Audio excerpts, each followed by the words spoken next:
Hi guys, I'm going to do a review today of the E-PRANCE car recorder. It's essentially a dash cam that goes on your car window and can record as you're driving around. It's pretty cool. So out of the box, the camera is just like this. It's pretty small. It's a great size. It has the LCD display in the back.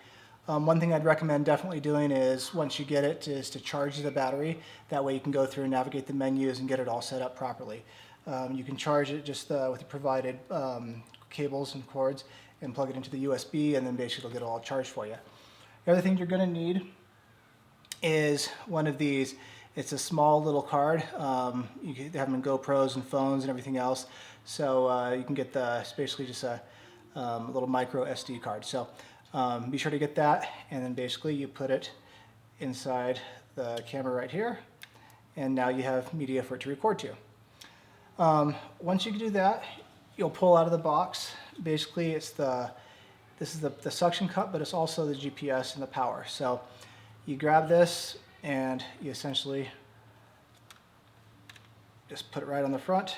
It slides right in until it clicks, and there you go. So you'll see basically you have the suction, you can move it up and down and so forth.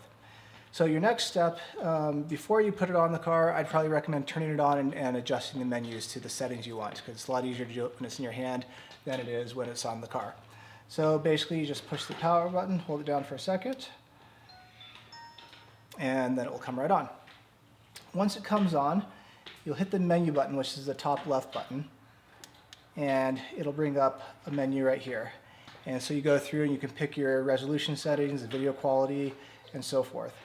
For resolution, you have a lot of different options for that. You know, I kind of picked just 1920 by 1080 at 30 frames because that's HD quality, it's great, the file sizes are a little bit smaller, and it's still excellent resolution. If you want to scroll up and down, on the side you have the up and down button, and you can go and scroll to different resolutions as well. So it goes up as high, I believe, as high here as 2560 by 1080 at 30 frames, which is really large, and if you want more resolution to work with, that's fantastic. For me, I don't seem to have much of a need for anything that big, so I like to go a little bit better size. Plus, one thing I like about the 1920 by 1080 at 30 frames is it gives you the HDR feature. And basically that means it allows you to see brights and darks kind of at the same time and not have a lot of trouble with discerning between the two. So for me, that's the quality, or that's the resolution that I like. For video quality, you can pick, fine, normal, or I assume super fine is S fine. So I picked that one. And you can pick a lot of different things. So you may just play around with it and see what works for you. Once that's all set, you hit the menu button again, and it brings you back to the home screen, or to the regular screen. So to install this, basically, it's very, very simple. I'm going to just turn it off just so I don't press any buttons. Okay. And basically you just take it up and you start with the GPS knob off to the side. And when you suction it to your window, you go up this to the top and it will keep it firm. So let's do that real quick. We'll put it right in here. Suction it up. And then once you do that, you want to turn it back on, or you can have it turned on already. And then just adjust your view so you can kind of pull it out a little bit and goes a little bit left and right, and you can definitely push it forward and back.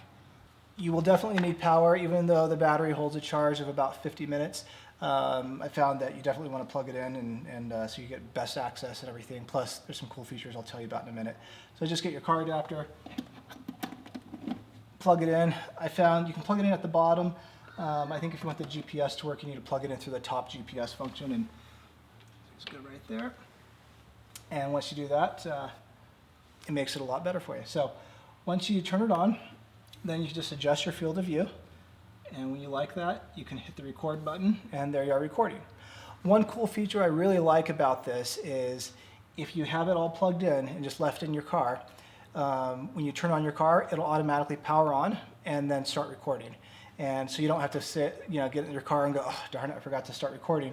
It'll just do it from the get-go. So that's a really nice feature to have. And then basically when you stop the car, you turn it off, and then I found it's easiest to hit the button, just turn it off, and then it'll power off, or just hit the stop button, and then it will power off on its own after that. So lots of cool features. Afterwards, you can grab the little the micro SD card and put it in your computer, and you can download this or install the software, and it will show you the route that you've driven on Google Maps along with your videos. So it's a really cool thing to, if you want to see where you've driven and so forth. But at the very least, it's a cool camera.